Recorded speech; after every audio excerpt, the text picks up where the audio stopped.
So welcome to a panel that I feel, and this is, I apologize to the organizers, I feel is slightly misnamed. I don't like the expression axis of evil. One, because it's reminiscent of the past and we're now in a new era, but also because what we're talking about is a network of autocracies. It's not an axis, it's not an alliance, it's a group of countries who have very different ideologies. So we're talking about communist China, nationalist Russia, theocratic Iran, Bolivarian socialist Venezuela, North Korea's specific form of Stalinist one-man state, and a host of other countries who cooperate with them around the world. And they work together opportunistically, not always in a coordinated way. There is no secret room in which they all meet and make secret decisions. Much of what they do is actually in the open. The metaphor that I have used in my recent book, which I've had the good taste not to bring here and wave in front of you, is that they work like a corporation, Autocracy Inc. So it's as if you had a conglomerate of different companies working together. Each one has its own business model, but they cooperate opportunistically when the occasion is right. They do so militarily, they do so economically, they invest in one another's companies, they prop up one another's regimes, they also have, they sell one another surveillance technology. They have a way of working together that suits them. Increasingly, they cooperate militarily, and in that sense, Ukraine is really the epicenter and the point where this new cooperation has reached a new level. And so we all know that the Ukrainians are now facing, they're not just fighting Russia, they're fighting a Russia that is armed with Iranian drones, North Korean ammunition, and China is, of course, helping to supply the Russians also with components to help their defense industry. And to discuss this, I have a genuinely international panel, and what makes me most pleased about it is that we have, I would say, representatives of some larger countries and some smaller countries, because the world does look different depending on where you come from and where you sit. And we also have people with a range of experience in government, in the military, and also even in this complicated world of information war. One of the main things that the autocrats have begun to do is work together to build an autocratic narrative that is very deliberately designed to undermine the language of democracy and undermine the appeal of liberal ideas. And they do that both internationally and they do it domestically, really inside each one of our countries. I'll introduce the speakers as I call on them. We'll focus, I think, in the sort of first round of conversation on analyzing what it is that we're talking about. I know they all have views, and then maybe we'll talk about solutions and ways to think about moving forward in the second part of the conversation. We'll start with Niall Ferguson, who's a world-famous historian, public intellectual, Stanford, Harvard, every possible university you can think of, he's probably spoken at. And I know, Niall, you've also talked about, you've used the expression Cold War 2.0 to talk about the world that we now live in. I think that's not a good expression for my various reasons, but I'd like to hear you explain it and tell me what you think what it means. Well, thanks, Anne, and this is an important conversation. Let me kick it off with the following observation. I agree with you, Anne. The axis of evil is an outdated phrase. It didn't exist when it was used by George W. Bush in 2002, which is one of the reasons it doesn't have great force today. When we talk about the axis, I think we're thinking of the original axis of the late 1930s and early 1940s, and I think that is a useful analogy for precisely the reason you gave. What do Russia, China, Iran, and North Korea, not to mention Venezuela, have in common? Nothing, except for the fact that none is a democracy, and they would all like to see the end of American primacy, the end of an American-led order.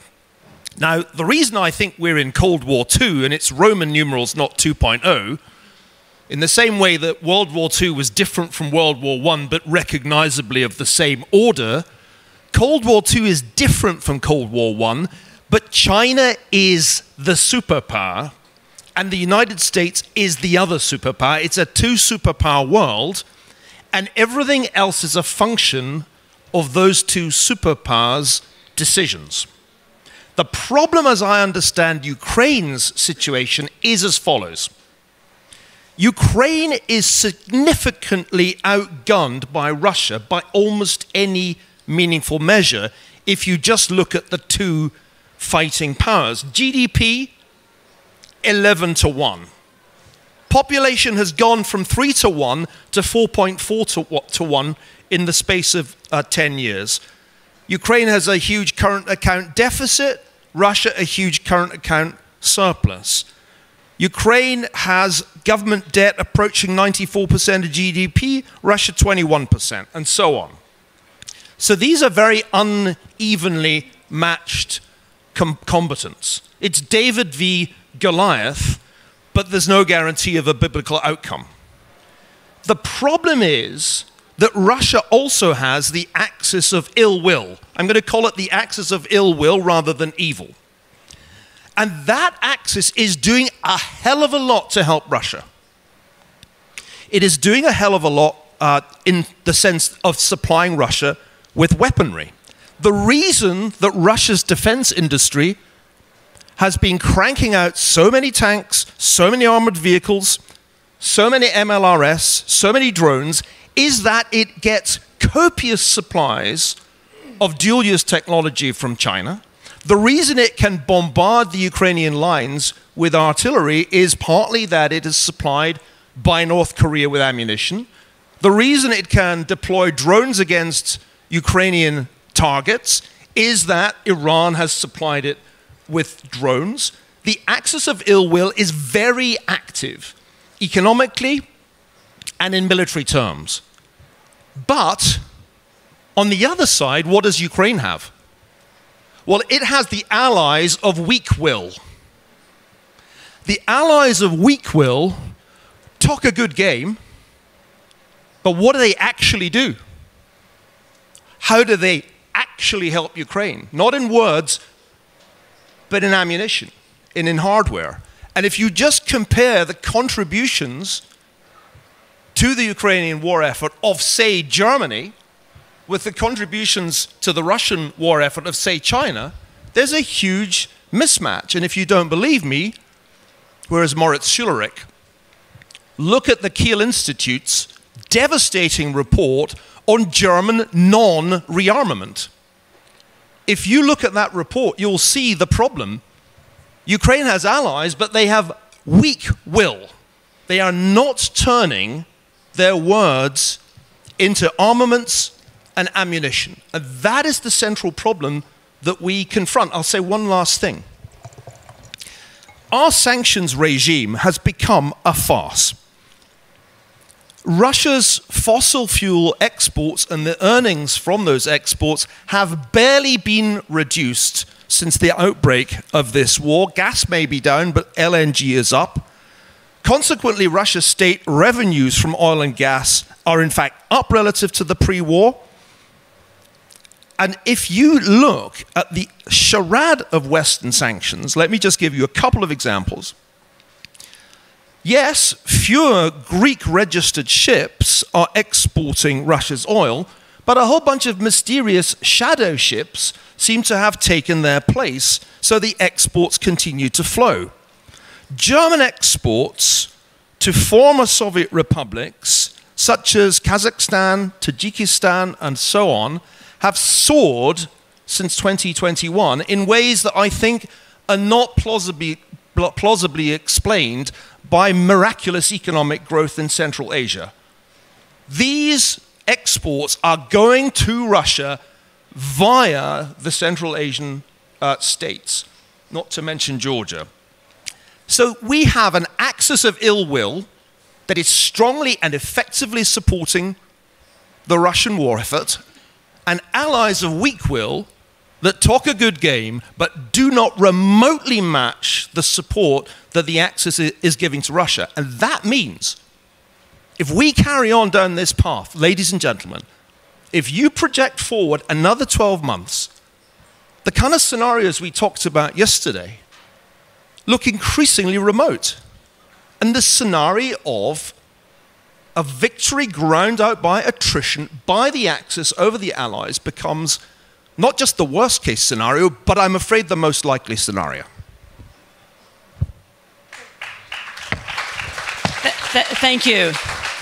Radosław Sikorski, Foreign Minister of Poland, who I'm meeting for the first time today.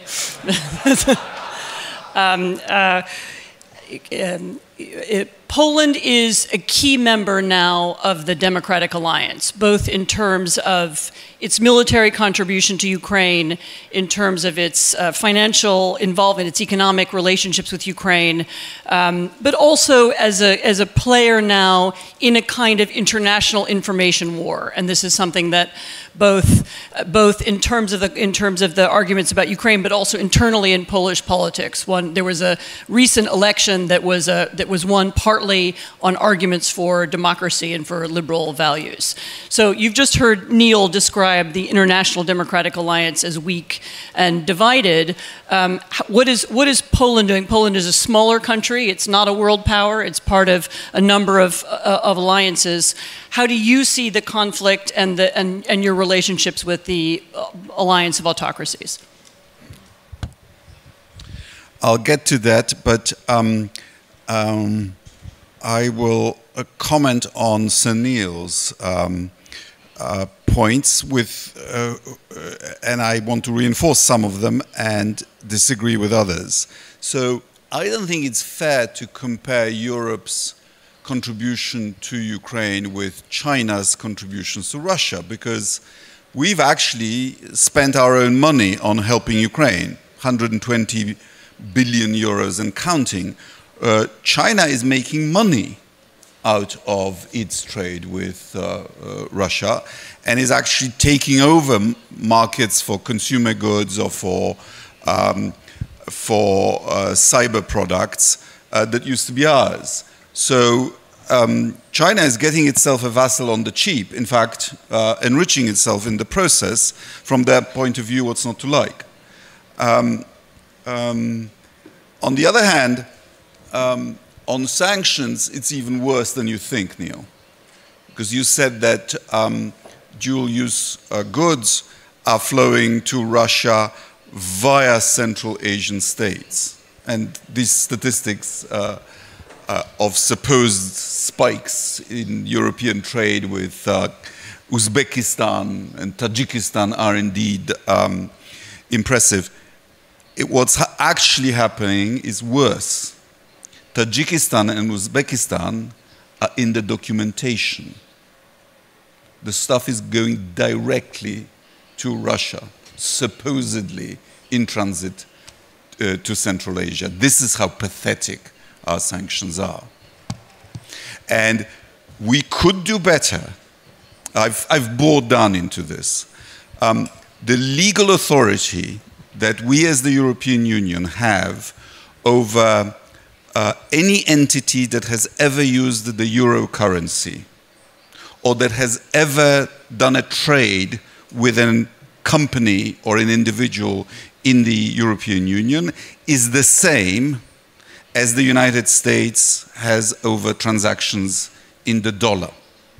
So theoretically, legally, we could set up a regime that would punish anybody who has ever used the dollar or the euro.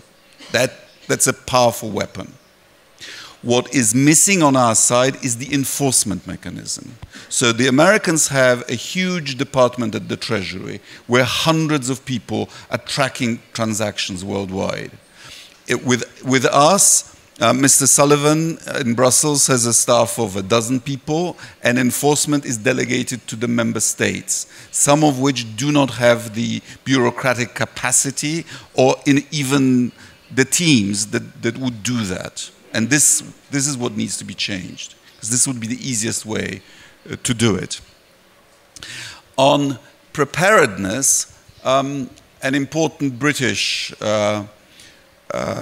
commander told me that Britain calculates that Putin needs 5 years to reconstitute the army that he had before the full-scale invasion, and 10 years to create an army that could credibly threaten NATO. So actually we do have a bit of time. Ukraine has given us this precious time, and the question is, will we use it?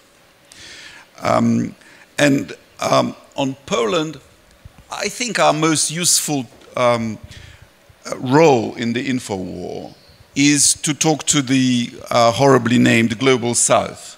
I've just been to Malaysia, the Philippines, and it is important to explain to them that colonialism was not only Western Europeans and white people on colored people, that it was also white people on white people. It's easy to explain it in Ireland, it's easy to explain it in Poland or Ukraine, but they don't necessarily get it. So when we, Poles, Ukrainians, Balts, tell the Global South that this is a colonial war and you should be sympathizing with the victim of a colonial war, we are more credible than Americans, the British, or the French. And that's what we should do. And lastly, I think, just thinking about the battle of metaphors, the bad guys are a bit like drug cartels with a turf of their own, and they have the FDA as the common enemy, and so sometimes they do favors for one another. Maybe that's an interesting way to put it too. So the international drug cartel, yes. Yes. I'm now going to call on General Wesley Clark, a distinguished American general, and maybe for the purposes of this gathering, he's former SACEUR. He was the Supreme Allied Commander of Europe. Could you also take a step back and tell us how the American defense and security establishment is beginning to think about the world? One of the things that's historically true, at least of the United States, is that we tended to have Middle East experts, Russia experts, China experts, and they acted in their own various fields. Whereas, you know, the Chinese believe that they're battling against our ideas and our companies in every, you know, in Africa and Asia and in Latin America. They haven't thought of themselves as an Asian power in a long time. Do you see that change? How does the American security establishment see this complex of problems? Okay, so let's start at the beginning.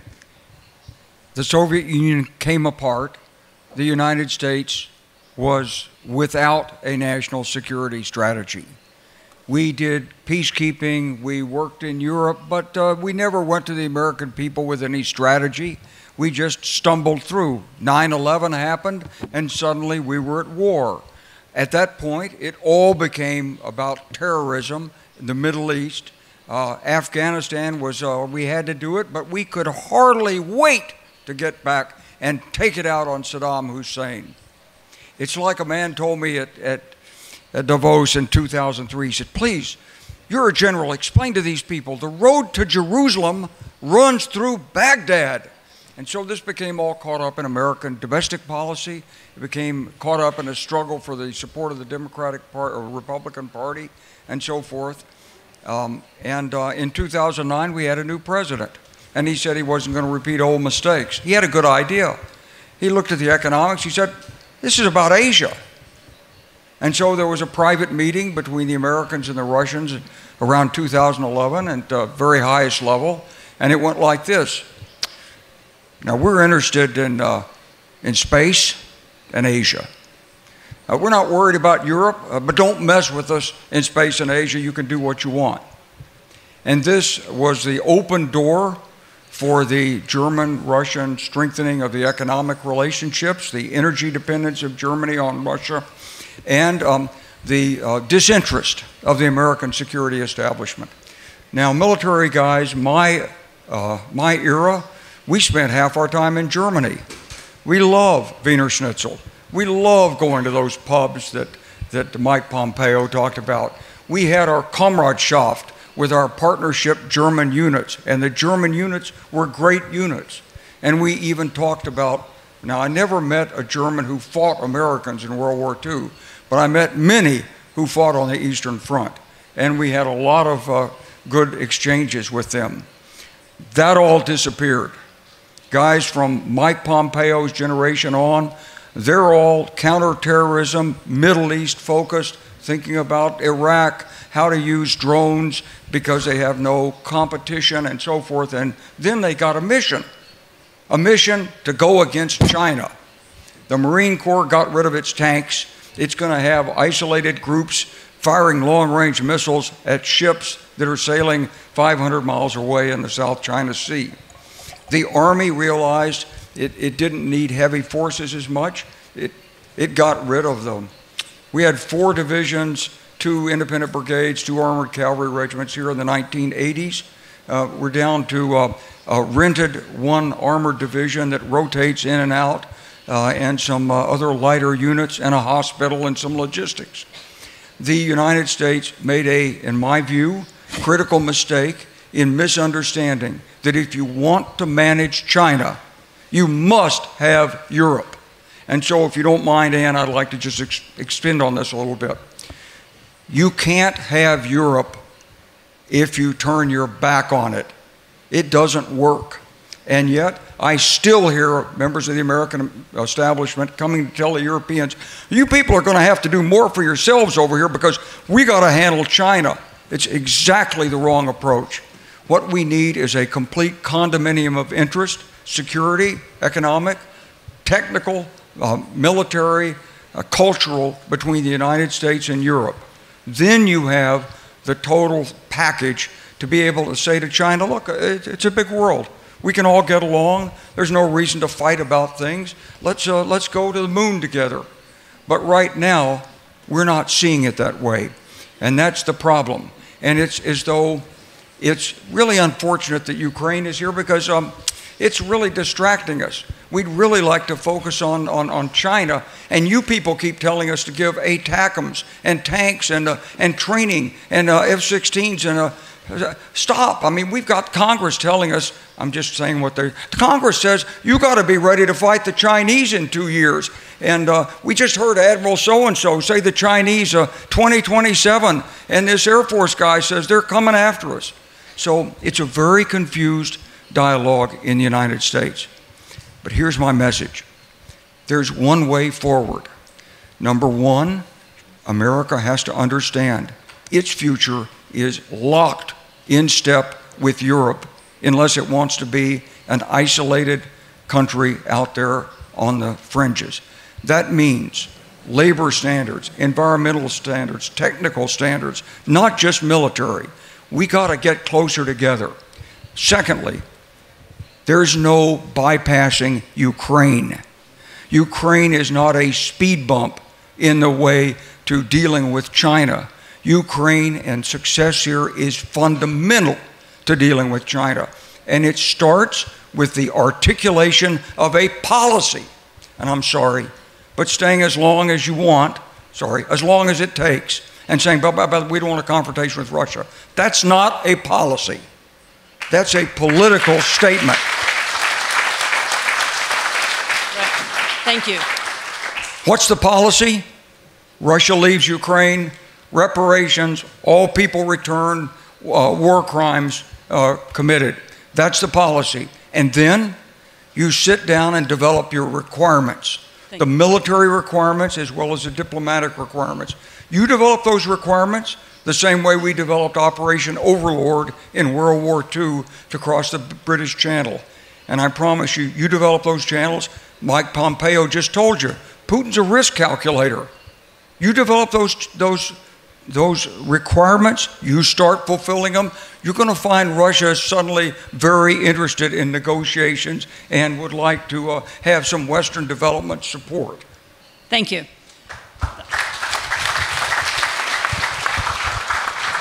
Sanna Marin, the former Prime Minister of Finland, who made the extraordinarily courageous decision to take Finland into NATO, and will be, I know, remembered for that for a long time.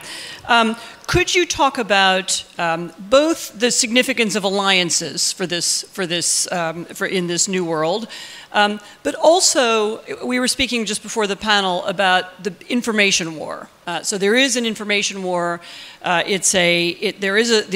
are authoritarian countries who promote their narrative. They do so openly. They do so in clandestine ways. They do so through funding autocratic political parties throughout Europe. Tell me how you thought about that as Prime Minister of a country that was really doing something that was confrontational towards Russia and towards the autocratic world. Well, thank you so much, Anne, and I do agree everything that's been said in this panel before. And as I see it, and the title, The Axis of Evil, we can look at the world, and I think the world is on a war. It's war against democracies versus autocracies, or the axis of evil and the axis of weak. Anyway, we look at it. And Ukraine is only a forefront of this battle of values that is going on. And I see that the real aim isn't only territorial or geopolitical, it's actually to do with questioning the whole rule-based order we set up together after the Second World War. So these autocracies are questioning the whole UN system, the whole rule-based order, attacking other countries, and that's why this is our war that Ukraine is fighting, and that's why it's our time also to do something. But why aren't democracies acting? Why aren't we acting in a way that we are sending enough support, and not only enough, but fast enough? Because the problem isn't only the pledges, the problem is actually that we are not giving the ammunition, we are not giving the military material that Ukraine needs fast enough. It takes a lot of time, and then Russia can continue to be the aggressor that it is. And why are we giving enough financial support, or why aren't we tackling the real matter of the Russian frozen assets? It's only step by step, too slowly again. So why aren't we supporting enough, even though we are in this war of values? We are here in the side of defending the whole international rule-based order, but we are not acting like we are the defenders of this international rule-based order. I think it's about two things. It's about that we are the frog, not in boiling water, but slowly heating water. We are not seeing what is really going on in the world, and we don't want to see what is going on because it's so comfortable still in this warm water. It's too comfortable.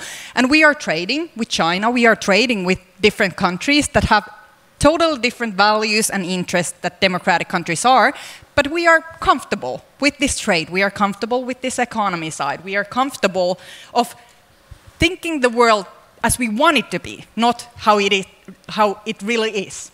So we want the world to keep on the pace and the speed and the way of this thing that we were used to. Like this, things will go peachy and things might go smoothly, and we can trade and we can do good business with these autocracy countries. So we are in a good way, we are in this warm water and we are still very comfortable. And another thing why we are not supporting enough is to do with our own democratic systems, because there are different ways of thinking, there are different values, and this is also linked to the informational side that you were asking, Anne. We are challenged within our countries. There are people that are thinking in Europe, for example, right now, that we are supporting too much. We are supporting too much Ukraine, we are spending too much money in Ukraine. Why won't the war just stop? We are wanting the war just stopping, and we are not seeing that it's actually our backyard. It's not only Ukraine's problem, but it's our problem. And people within the countries, democratic countries and democratic structures, are thinking, why are we supporting, why are we using our money, why are we using our time? And now we are seeing it in the news. Less and less news about Ukraine, not only in Southern Europe or Western Europe, but also within, for example, Finland or the countries that are closer to the border and knows the threat and the acuteness of the situation much more than, for example, Spain or France. We Finns, Poland, many other countries near the border know the acute threat, and we can feel the threat. But still, we are also losing sight. We are also forgetting. People are now concentrating on their everyday lives, their own interests, their own things that they worry about, and they are forgetting about Ukraine. So we have problems within our countries. And then there's this social media and the internet and everything involved with blooming of false news and fake that and different kind of narratives. And people are not only, it's not only a problem that there is these false narratives everywhere that's also been done and created in Russia and elsewhere, but also that people know that they are false, but they don't care if it supports their own way of thinking and their own values and their own narrative and their own way of thinking within the democratic structures they are sharing. So the question is more complex, I think, than only that there's informational warfare or different kind of hybrid threats, but it's also that people in the Western world and in the democratic countries, they don't necessarily care, is it false or is it the truth? They will share anyway. And the media is gaining money of these very polarized narratives and stories, and the more negative, the more it sells. So it's very, very complex, the world and the informational space that we have to work our ways. So it's not only that the leaders are bad, I think they should be more courageous, but they are leaders of democratic countries and by the people. And if the people are in midst of this informational warfare and different kind of making money out of this. Yeah, so the assault on truth and on institutions that seek to verify facts, whether it's universities or whether it's the media or whether it's ombudsmen or government systems, is an autocratic tactic. I mean, there's actually been a war on those institutions, and that's one of the reasons why I think what you've described has But there are also a lot of people within the democratic countries, for example, in Germany. Who would have guessed? I wouldn't guess when I was a student that once again we would see uprising of Nazi movement within Germany. It seemed But that's the result of a long-term project. It's rising. So actually the autocracy values is rising within the democratic countries and within the democratic systems. And this is the second war that we are going on. The war against this axis of evil or axis of the weak, but also within our democratic framework and our democratic structures, that there is this autocracy based value way of thinking. And it's being encouraged by the autocratic world. That's absolutely true. I mean, there's also a way in which Russia's invasion of Ukraine was a way of saying to the world, we don't care about your language and values. We don't care about your rule of law. We don't care about the Geneva Conventions. We're going to do whatever we want, and we're going to show that this is all false. I mean, so there was an information war aspect even to the invasion of February. I've actually saved Oleksandr Lytvynenko, who is the Secretary of the National Security and Defense Council of Ukraine, for last. That was on purpose. I wanted him to be able to respond to everybody else. And I wanted to ask him how Ukraine sees this. Obviously, you're at war against Russia, but you're also part of a larger information war, a larger contest in the world. How do you think about it? First of all, I'm very thankful for this opportunity to share our point of view on the situation. And firstly, I want to start with extremely simple but very important thing. The situation we started as a local war 2.5 years ago steadily has become a conflict, a war with global implications. It's the most important to understand. The Russian attacks is not about just Ukraine. It's about Europe, the European Union, the US, the democratic free world in the whole. The second thing which I want to stress, who is the enemy of the democratic world? Do we have a consolidated axis or some coalition? Of course not. I am very thankful to Anne for our moderator who said about some networks of autocratic countries which united no more by anti-Western resentment. It's important, but it's too weak for real consolidation. The third issue. Our panel has named as a strategy toward this network. When we are saying about strategy, we should remember about three things: the ends, the means, and the ways. Do we have ends? Yes, we have ends to strengthen democratic world and to prevent a real axis of evil. Do we have these means? I hope yes. And the first of them is the protection of democratic world. The protection not just values, but material issues. And Ukrainian case is exemplary, where the West can and should demonstrate its will.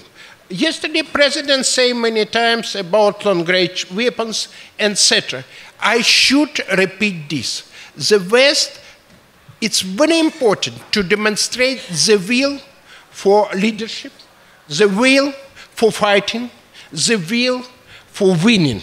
Without will, we all doomed. I will remind you the famous word of Karl von Clausewitz. Indecisiveness of one side is perceived by the enemy as the weaknesses of the opposite side and gives rise of courage and even audacity of further actions.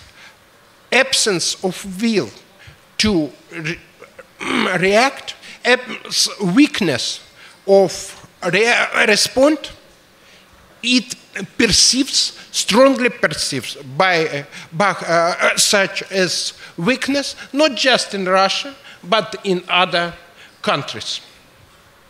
The second mean, economic leverages and sanctions. We said about many times, but we should understand that this very important this very important leverage have a constrained opportunities. We can't force Russia to stop aggression, but we can constrain their capabilities. The third one, strategic diplomacy. To work with all other countries, with China, with other countries who has opportunities to stop, help Russia. Strengthening defense alliances. And it's very important to understand that NATO is just one answer for Ukrainian future. Just one simple answer for architecture, security architecture in the future Europe. Maintaining technological superiority. Russia, other countries still much weaker than the West. And to support this, to develop this, it's very important direction. And last but not least, promoting democratic values, making informational war, making cultural diplomacy. If we are able to manage using this leverage in complex, we have all opportunity to achieve the victory. If not, I even don't want to say about this future. Thank you. Right. Neil wanted to make a brief response, I think. I mean, I've just been reflecting a little on your argument and in your very successful book. There's a danger in depicting the autocracies as just criminal rackets or organized crime. Radek said that. And Radek and I therefore agree on this. And that is because not even the most powerful mafia has been able to produce 1,200 main battle tanks a year. Not even the most powerful mafia syndicate can produce 3 million artillery shells or rockets a year. And I think we need, therefore, to re-emphasize the fact that we are up against totalitarian states. And totalitarian states cause the most violent deaths in the 20th century by the accumulation of conventional forces. Now, the key problem I think we face is that we're allowing it to happen again. It's true, Radek, that we have some time, but if you look at the pace at which Germany is rebuilding its military force, it'll take about 100 years for Germany to have got back to where it was in 2004 in some classes of weapon. The Russians are already spending 7% of GDP. The Germans barely clear 2% with some creative accounting. And here's the critical point. One of the disasters of the last 2.5 years is that Putin was able to establish escalation dominance with nuclear threats that the Biden administration responded completely wrongly to. In Cold War I, there was a massive conventional superiority on the Soviet side, and the only way credibly to check that was with the threat of US or NATO nuclear reaction. We've lost that. We're now in a situation where they're accumulating conventional superiority and nuclear dominance. And that is an extremely dangerous situation, not just for Ukraine, but for NATO. People in this room think that if only Ukraine becomes a member of NATO, we'll live happily ever after. But what if you become members of NATO at the very point that it turns out to be an ossified and no longer credible military alliance? That is a risk that we need to take more seriously than I think we've been doing. General Clark, could you respond very briefly? Because it's a very large panel and we have a couple of other people who are going to contribute. So, Neil, you talked about a new Cold War. I just want to kind of pick up the point you just said about nuclear deterrence. Nuclear deterrence requires capability and will. That's why we had a Cold War, because the United States had nuclear deterrence. We started with nuclear supremacy. We maintained nuclear superiority. One of the Ukrainian professors told me in 2014, with access to the KGB files on the Cuban Missile Crisis, that Khrushchev's real mistake was he didn't understand that at the time the Soviet Union had 12 ICBMs and the Americans had 150. So if we're going to have a Cold War II, we have to reestablish nuclear deterrence. We don't have it right now. We've given away the will by saying we don't want a confrontation with Russia. If that was the fundamental element that protected Europe, was that the United States put its troops on the ground and said, we will have a confrontation with Russia if Russia crosses the line. So we've got to reestablish deterrence, and to do that, we've got to reinvest in our nuclear capacities. We don't have it. The Congressional Commission knows it, and this is going to be a very difficult process. And we've got to have strategic defenses. We had a crisis in the United States where someone thought that the Russians might put a nuclear weapon in orbit. Might. But Anne, if they put that nuclear weapon in orbit, Homeland Security says a nuclear weapon that goes off 300 miles up results in 80% American fatalities in 6 months. That's 250 million dead from one nuclear weapon. And if it goes up, it's a decisive first strike capability. I'm not trying to scare the audience.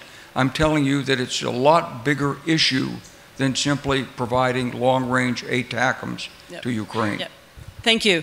I'm now going to add another aspect to the argument. I'm calling on Denise Dresser, who is a Mexican journalist who's written extensively about Ukraine, and who can talk a little bit about the way not the nuclear conflict, but the information war works in her country. I'm actually going to stay seated. The second question about this panel was, do you have a strategy? And I want to talk about the role of the United States, actually, because Autocracy Incorporated is very active and thrives in the Global South. As we are sitting here, China and Russia are making huge inroads all over Latin America in terms of investment, in terms of their propaganda war, destabilization of democracies, the fake news, everything that we've spent several days discussing. But these ties allow, for example, Russia to even evade sanctions. So my question is, when you're thinking of how you combat Autocracy Incorporated, and your book spells out a strategy on how to do so, this is going to require American leadership and cooperation with the Global South. How do you do that in a region where the United States no longer has the sway that it used to have? And the disastrous outcome of Venezuela, I think, is a testament to that. And the fact that you're seeing other regional powers like Brazil closely tied to Russia and to China as the emerging forces in this region. So as we're thinking about Autocracy Incorporated moving forward and how to combat it, I think it's very important to rethink or to speculate or to analyze the U.S. role, because you've even suggested this, that the U.S. is no longer the global power, or it no longer has the influence that we believed it did, and this is going to have an impact. Role for Europe and maybe even for Ukraine here. Another comment from the editor of Foreign Policy magazine, Ravi Agrawal. Thank you, Anne. And I think you started off very nicely by introducing a little bit of skepticism about the topic at hand. And just to double down on what Denise just said, you know, when you're trying to bring the Global South along with you, a term like a global axis of evil is immensely counterproductive. I think that term instantly for much of the rest of the world evokes the Iraq War. It evokes the beginning of an erosion of America's standing in the world, of American soft power. It also evokes a sense of, you know, black and white, good and evil, that I think most of the world is deeply uncomfortable with, which sees even democracies and autocracies as a lot fuzzier, a lot more gray than I think we're acknowledging here. But let me try and be productive. I think for the West, for the forces that want to be productive instead of counterproductive, for Ukraine, it's much more important to think about where can you move the needle best. And the best place to do that, and I think the thing that the so-called global axis of evil is most terrified of, is the application of rules and norms. They are much more terrified, instead of name-calling, they're more terrified of America actually doubling down, of the West doubling down on the rules, on the norms, on the standards that it once actually held truer than it does today. I say the same for the media. To me, as a journalist, it's immensely disturbing when leaders in the West critique their own medias, don't invest in them, and create a climate where it becomes much more easier to call out the truth, to sort of amplify lies, and to not put in place norms and regulations that make it harder for tech companies to center inaccurate forms of information. So double down on rules, double down on norms, double down on the media. It's what all the forces you're worried about are terrified of. Mm-hmm. Thank you. There's one more comment from the Vice Speaker of the Ukrainian Parliament, Mr. Korniecki. Thank you. I don't know where he is. Oh, there you are. Yeah. Kornienko, I'm sorry. Oh, thank you. So sorry, I had my distinguished guest, Mr. Victor, colleagues. First, one about how we can deal with non-Western world, because I do it practical day to day. I had more than 100 meetings with my vis-a-vis and colleagues from Africa, Asia, and Latin America. Even today, I will have meeting with Latin America journalists this evening. Of course, we need to be honest. The situation with global South, non-Western world, became not yesterday. It's a result of many mistakes. Of Ukraine, not of Ukraine, of all of us, for last decades.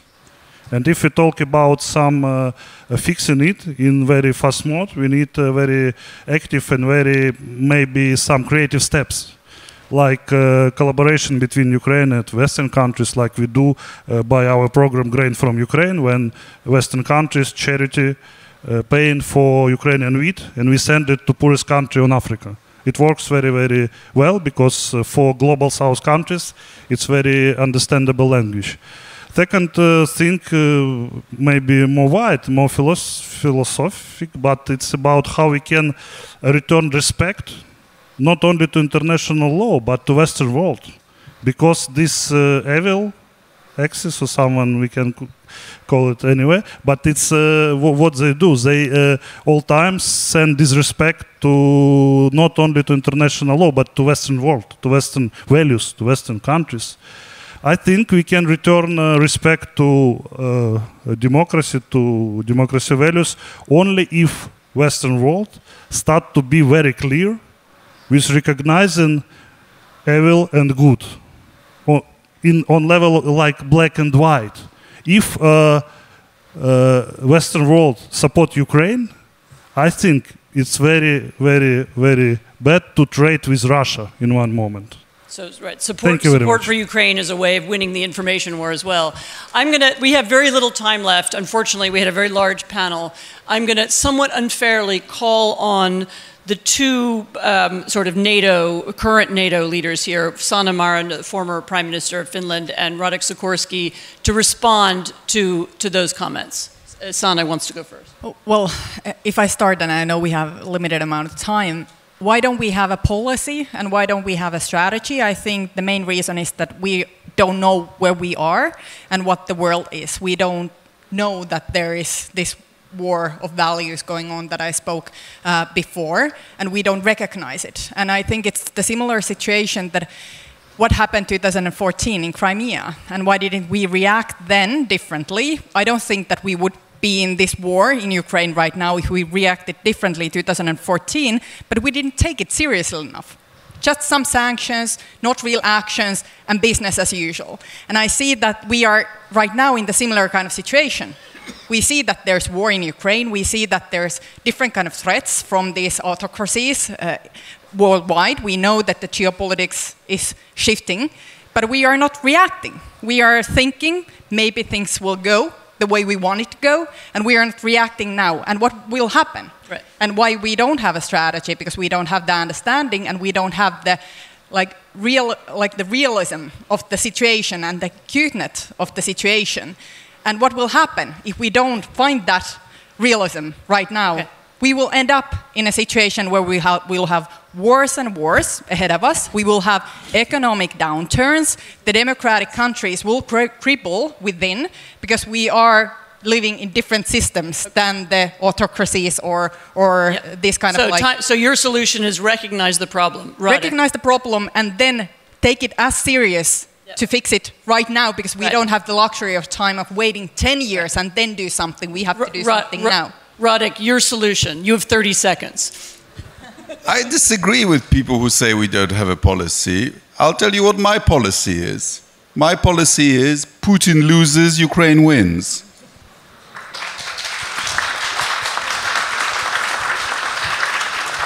And on norms and bringing back respect, well, here's a test case. Putin has just been to Mongolia, which is a member of the International Criminal Court. I hear the rumor that he might be going to Mexico and Brazil. I wonder if we'll have the balls to do anything about it. Actually, I'm going to give the last word to Oleksandr Lytvynenko. And thank you so much for this brilliant suggestion, this brilliant solution. I want to add to your formula, Ukraine wins, Putin lose. Ukraine became not pro-Western, but Western country. Right, thank you. Thank you all very much. There's a lot to think about. Thank you very much.